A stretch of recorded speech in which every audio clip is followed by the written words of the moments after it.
so we're going to build some skateboards today. Yes. And we were talking about how I got involved in that. And I was a woodworking teacher. I taught shop for 15 years. And then I went professional into woodworking as a furniture maker. So because of my background as a teacher and as a furniture maker, that kind of just got me into building things. And one of the things that my students wanted to build years ago was a skateboard. So I remember, I still remember the student came up to me and said, "Hey, Mr. Beam, do you think I could build a skateboard?" And I was like, "Man, I never thought of that." Yeah, of course, let's build a skateboard. So we figured out how to do it, and we did some research, and so that's how I got started in it.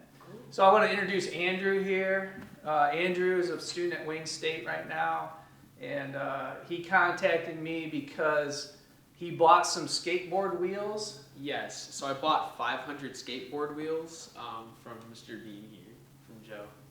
Mm-hmm. And so I work with the Detroit Youth Health Expo, so I'm the president for the Detroit Youth Health Expo, and we host a annual high school conference. And so one of the new additions to the conference was thinking about passion projects. I recently picked up my hobby of skateboarding again, and so I've been wanting to create a project around skateboarding, but I really wasn't sure about what would it look like, how would I go about doing it, and one night I was just scrolling through Facebook Marketplace as one does, and 500 skateboard wheels popped up. I don't know what went through my head, but I was like, I'm going to buy this, and this is going to be the start of working on my skateboard passion project. I didn't know where it was going to take me, so we have a gift shop that we host at the expo to kind of incentivize the students when they're going through looking at the careers. And so this year we wanted to put some stuff in the gift shop, and so I reached out to Joe to commission a board just to kind of show that connection between wanting to work on the skateboard passion project and our gift shop to kind of showcase the whole story. And yeah, Joe is kindly to ask us, letting us come out here, work with him, see the process, and he's going to donate some boards for us. So. And like anything that you build, there's always other ideas out there, and there's always other ways to do it. So what I'm going to show you just my way. Okay. But there's so many different ways you could build a skateboard. But one of the most important things is you got to start with the right materials. I like to cut my boards out of this special kind of plywood that you can buy, and usually you can't buy this at Home Depot or Lowe's. Okay. You'll have to order this from like a supplier. Okay. And this is imported, and it's European. A lot of people call it Russian birch plywood or Baltic birch plywood. There's European birch plywood, but it's a plywood with several plies, meaning several layers. So I've got the skateboard plywood up here, the Russian birch. And then this is a normal plywood. You see how thick the layers are, and there's less of them. 1, 2, 3, 4, 5 layers down here, and up here I think there's like 10 layers. Because of the several layers here, and it just is much denser, this makes for a much stronger deck for your skateboard. So we're going to go with this type plywood, not this type. So we're going to start out by cutting out a blank. I'm going to have you do it. Okay. And I have 2 boards here that we're going to work on. Basically, I like the long board because they're easy to ride and you get places with it, and it's good transportation. And then this I call a cruiser board. And so this is what we're trying to achieve here. And you'll see that it's got a coating on it. It's also got some pattern and some beautiful wood on there, and it's got some grit, some glass flakes on there that provide the grit for your shoes. So we're going to start with this and get to this point hopefully by the end here. As far as cutting out the shape, which we're about to do, you can use a bandsaw, which is that big machine right there that I'm about to have you go on, or you could use a jigsaw. You've probably seen one of these where you would cut it out with this. Right. So if you're in your garage and you don't have a bandsaw, you could use other equipment to do it, or a router maybe. So that's those are the alternative methods that we talked about, So we're gonna go ahead and trace, I wrote pad on there because that's short for pattern. So these are my 2 pattern pieces, and I even have my hole locations for my trucks on there. So I'm gonna have you go ahead and trace out, we're gonna do this smaller board, the cruiser board.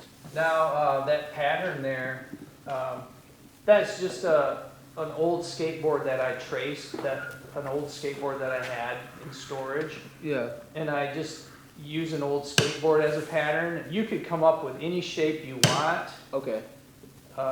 You have a certain shape skateboard that you really like. You just use that as a pattern. You want to cut as close to it as you can, but not cut the pencil line. You can enter the wood anywhere you want. Okay. So I'm just going to get you started, and then you're going to finish the cut. You want to stay on the outside, so you want to stay on the right side of that line, right?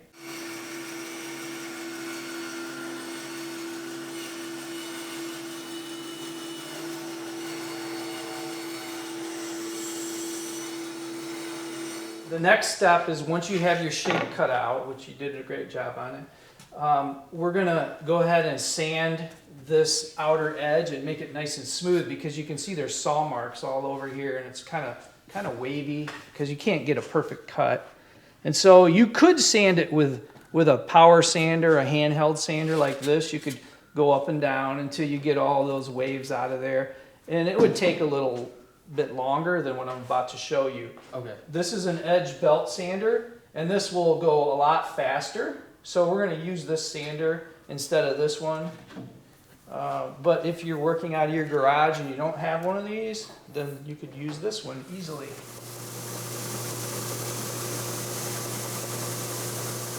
So we're going to drill the holes now for the truck, the bolts that go into hold the trucks in place. We're going to pre-drill those. You could use a drill and put a drill bit in there and just do it like this. If you're working out of your garage, you don't have a lot of tools, but you do have a drill, like a handheld one, you could do that. Or you could use a drill press, and I'm going to put you, Andrew, on my old drill press right here. It already has a drill bit in here that's the right size. And for a skateboard, you want a drill size that's just slightly bigger than the screw that you're using to hold the truck in place. And that's the one I picked for you, so that's already the right size.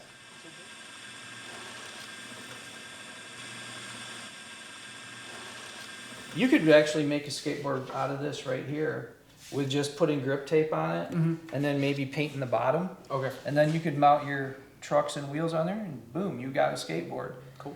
The one thing you want to do though before you put your screws in here for your trucks is I like to countersink the holes here, and I countersink it with one of these.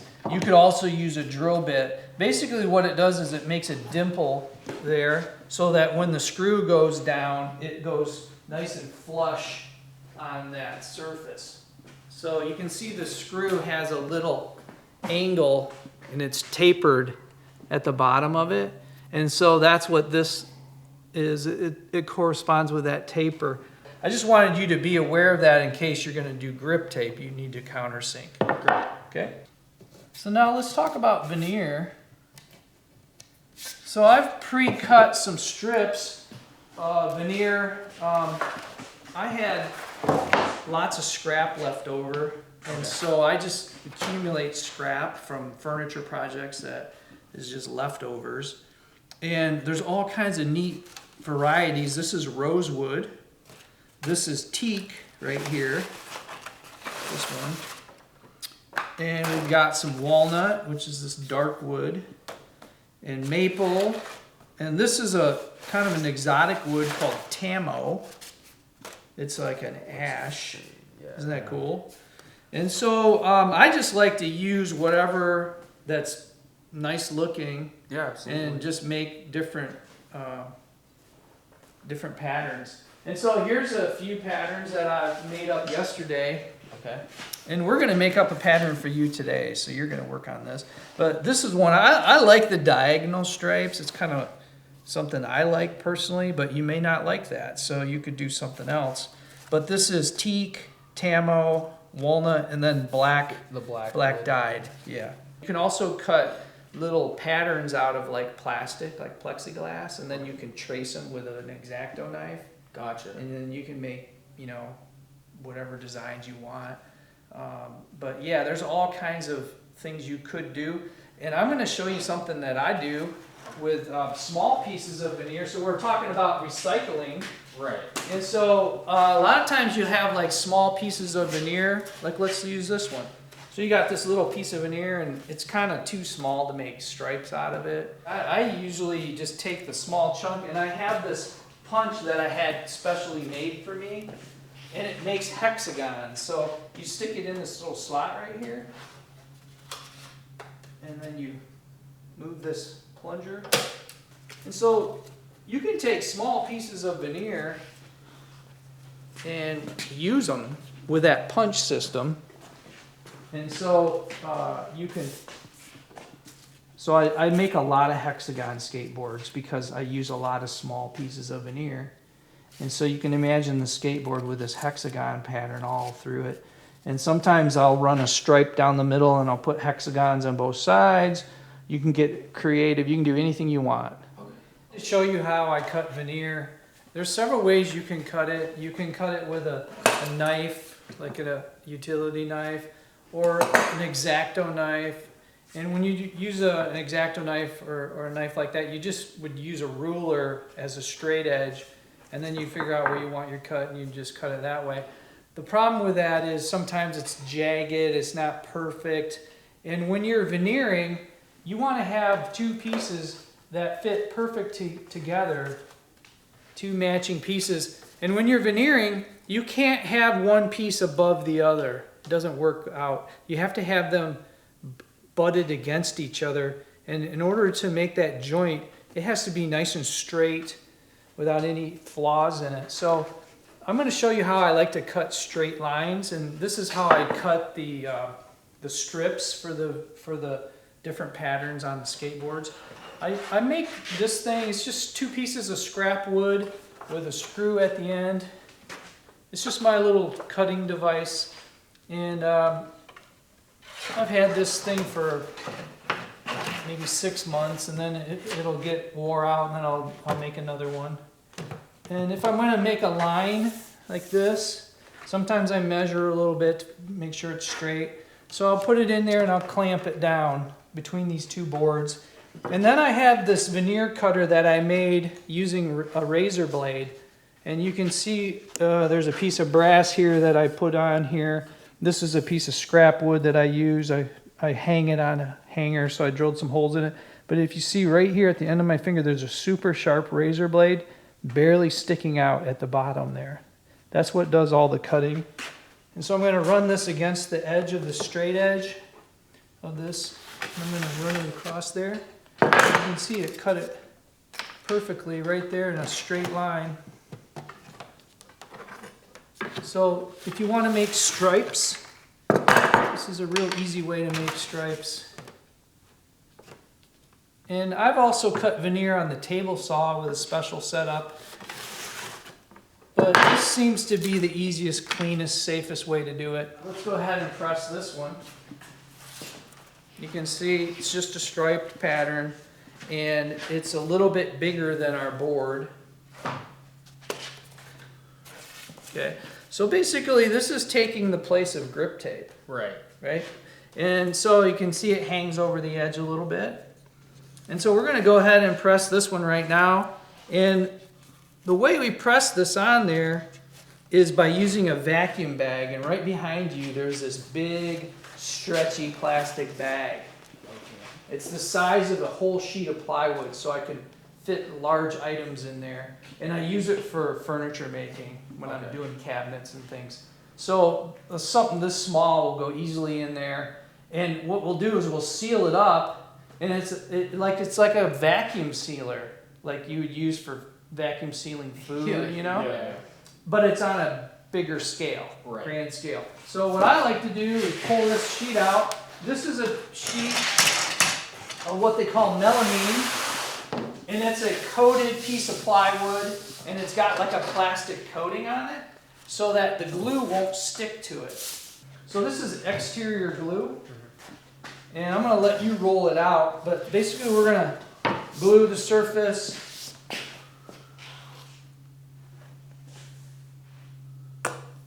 And then that's about enough glue, and then you can take that roller and roll it all over the surface of just the board. We don't have to glue the veneer. You can see that we got a lot of glue on there. Yeah.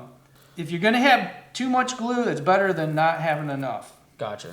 Try to get it lined up so that it's centered on those lines. So you want the point to be in the middle of that line. Yeah, perfect. Yeah. So we're gonna go ahead and slide this back in. So we're gonna turn this on. And then once this pressure goes on there, because the air is escaping out of the bag, there's so much pressure being put on here that keeps everything nice and flat. So this is a board I took out of the bag. It hasn't been sanded yet, but you feel how flat that is. There's no like bumps or potato chip kind of surface. And in the case scenario that you don't have a vacuum, could you put a bunch of like weight on top of it? Yes, you could. You'd have to have a lot of weight though, like Gotcha. a couple 100 pounds. Oh, wow. Okay. Yeah. Yep. You can also use clamps. Clamps. You Okay. can clamp it. We get the board out of the press, pull it out, flip it over, and then we're going to trim the edge of the board. And there's several ways you can do that. You could just sand the edge and get the veneer that's hanging over the edge off. Or you can use a router with a trimming bit on it. And I just run the router around there. It just takes a second and you get the excess veneer trimmed off. And then you'll have to sand the top. But before you can sand it, you have to peel all the blue tape off. And we use blue tape because blue tape is not as sticky as regular masking tape. And so it comes off a little easier because of the blue tape with less stick. So I'm going to pull the tape off. I grab it with, it helps when you have fingernails. I'm going to grab the edge of it and I'm going to pull it off without peeling the fibers of the wood up off the surface, because sometimes the tape sticks good enough so that the fibers of the wood want to peel off with it, but you don't want that to happen. So I usually peel across the grain and try and peel it real gently and get the tape off. See how I get it started, and then I kind of peel it off. I just get that tape off there first and then trim the excess veneer, and now I'm going to go ahead and sand it. I used to use a power sander, and the grit is 150 grit. And so I'm going to go over this whole thing evenly, always moving the sander. And then on the edges, I like to round them off a little bit, and that kind of helps keep the veneer from peeling in the future, from peeling off the edge.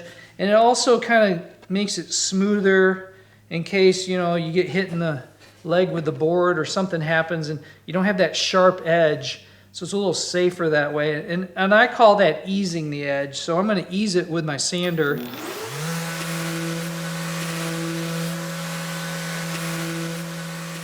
Okay, now I want to show you how I do the top surface with epoxy, and then we embed like little particles of glass in the surface so that when you step on this, you get some grip and you're not just slipping off your skateboard.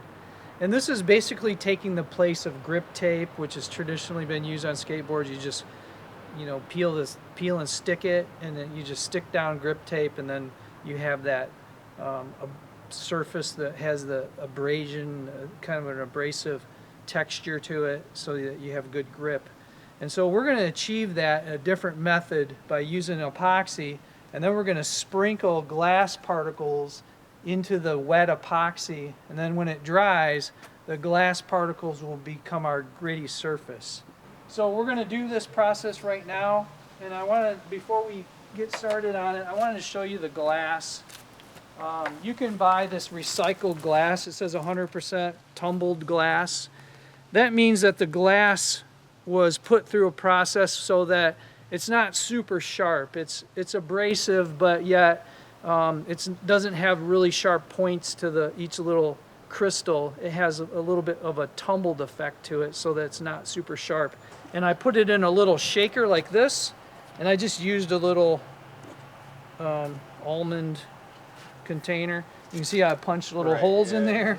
And so now I shake it out like salt. And so I'm going to go ahead and mix the epoxy. And I want to talk about epoxy for a second. This is the resin part, and it's crystal clear. And this is the hardener. And these two have to be mixed together for the epoxy to, activate. And then the epoxy, because of that chemical reaction, it starts to set up and cure. And without these two parts, you wouldn't have that happening. And so I also have a different brand here that I like because it sets a little faster, and that's this epoxy here. It has the resin, the same as the other brand, but it has a 207 hardener, which means it's a clear hardener. So in order to get a crystal clear surface, you have to use that type of hardener. And the same with this hardener, it's for crystal clear. A lot of the hardeners for epoxy are kind of a cloudy color when you're finished. And I don't want this to be cloudy looking, so I got to make sure I use the right clear hardener. This mixture on this epoxy here is 1:1. Okay. This mixture on that epoxy is 3:1. So you have to read and pay attention to the mixture amounts. I'm just gonna find. So when you stir this, you want to try to, stir it up evenly, but you don't want to over stir it. So I wouldn't want to sit here for 5 minutes and stir. Yeah, right. Because when you stir it, it gets bubbles in it. Mm-hmm. So I want to eliminate as many bubbles as possible. I can already see there's some bubbles in there right now, but we're not going to worry about that. We're going to go ahead and apply the epoxy, and I like to just spread it out.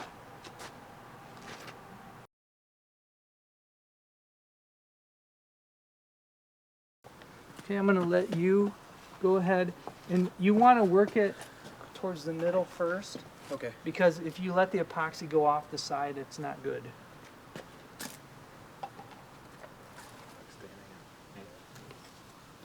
like it finally pops the grate.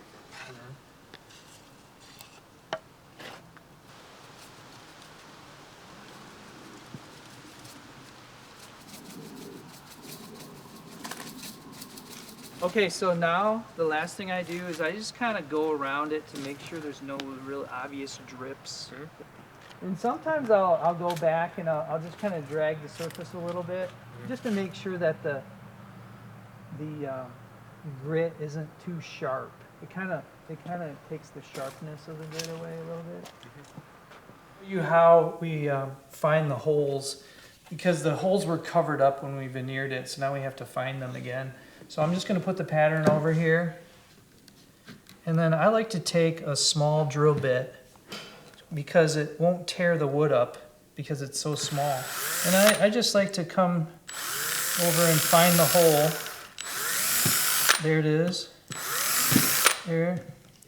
So now what I like to do is take it over to the drill press and then go ahead and drill it to this size. And then we're going to go ahead and just put a dimple in there.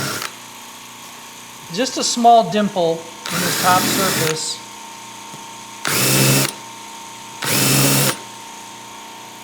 And that's for the screw head to recess down into the wood.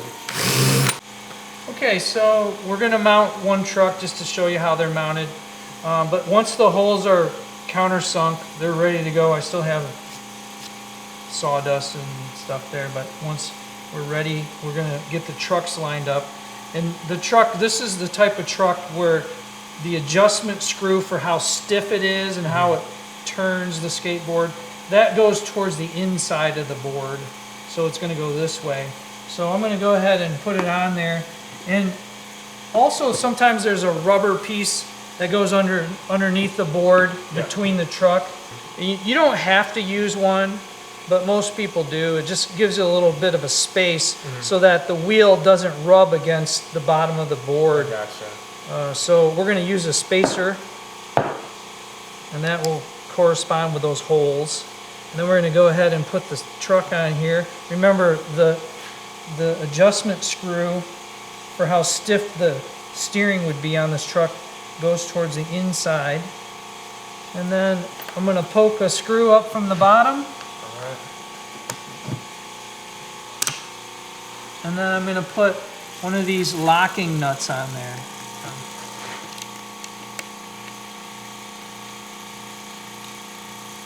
And then do that with all 4 screws. There's the screws on top. You can see that they use an Allen wrench head. So I have a little Allen wrench driver here. And I'm gonna put that into the head of the screw, like that. And then I'm gonna tighten it down with this. I've got a little ratchet with a socket that fits. This is 10 millimeter. And there it goes. And so this one would have the screw would go towards the inside. Okay. So you don't want it this way, you want it this way. Gotcha. So both of them are towards the inside. And then what I normally do is I'll ride the board and then I'll see, you know, maybe it's too loose and you know, it turns too easily or it's too tight and it doesn't turn at all. That's adjusted right here with this screw. You'll just take a different size socket. You'll either tighten it or loosen it depending on what you like. Just concluded our visit here today. We had a very nice host, Joseph. He showed us how to make these boards. This one we just finished off today, and we put the wheels onto this one a little earlier. We have a couple more boards coming in for the expo, so make sure that when you finish up visiting to the Hillberries and seeing your different stations, to get out some raffle tickets. You know, more raffle tickets, the more stations you visit, of course, and then you'll have a chance to win a very sick custom board like this. And also, we want to say thank you very much to Mr. Joseph and to Stuart, the videographer, who took time out of their day to make sure that we could get this done for the exposition.